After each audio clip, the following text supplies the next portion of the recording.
Welcome to the video on the chain rule, part 1. In this video we're going to introduce the chain rule and then we're going to solve two examples. Well, what is the chain rule? The chain rule is the rule that tells us what is the derivative of a composite function. For example, let's consider this function here. We have h of x equals sine of x squared. This is a composite function, and it is the composition of these two functions, of the function f of y equals sine of y and g of x equals x of x equals x squared.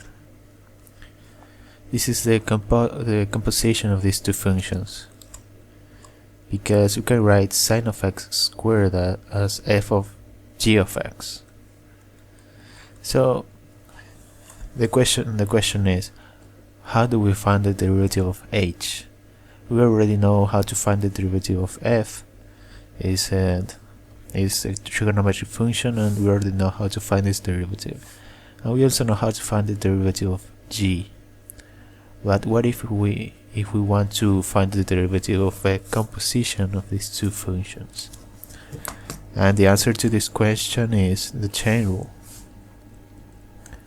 The chain rule tells us that if we have a composite function like this one, h of x equals f of g of x, its derivative is given by this formula.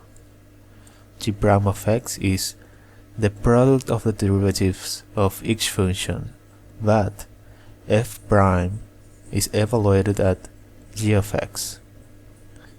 You must evaluate f prime at g of x and g prime at point x, where you're evaluating the derivative of h.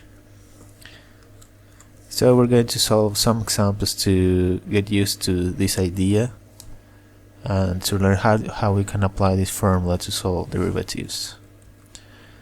And the chain rule allows us to find the derivatives of many interesting functions, and I think it's one of the most important rules in calculus. So let's start with this function that we used as an example earlier. We have sine of x squared. We have that this is the composition of these two functions, so we can write it as f of g of x. Now the chain rule says that to take the derivative of h, we must take the derivative of f, evaluate it at g of x, and multiply it by the derivative of g of x.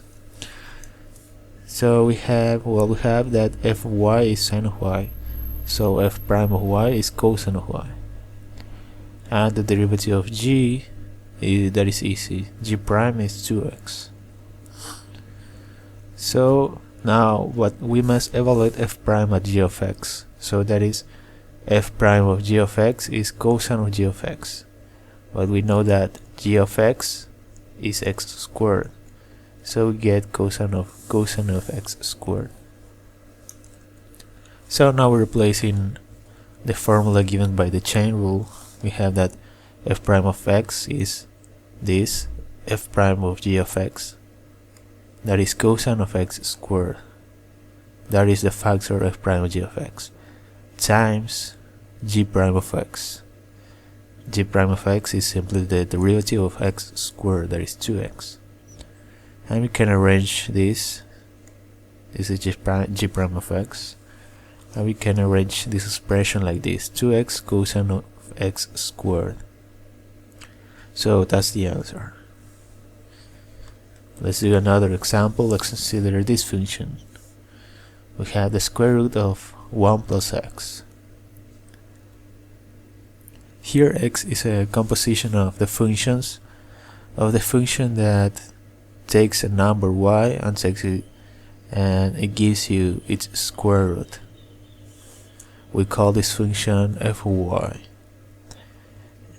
We can also write this function as y to the 1/2. It is very useful to write this function like this because it is easier to find this derivative. using this expression. And the second function is g of x equals 1 plus x. So we can write, well, we can write h of x as f of g of x. Now to apply the chain rule, we need to take the derivatives of these two functions.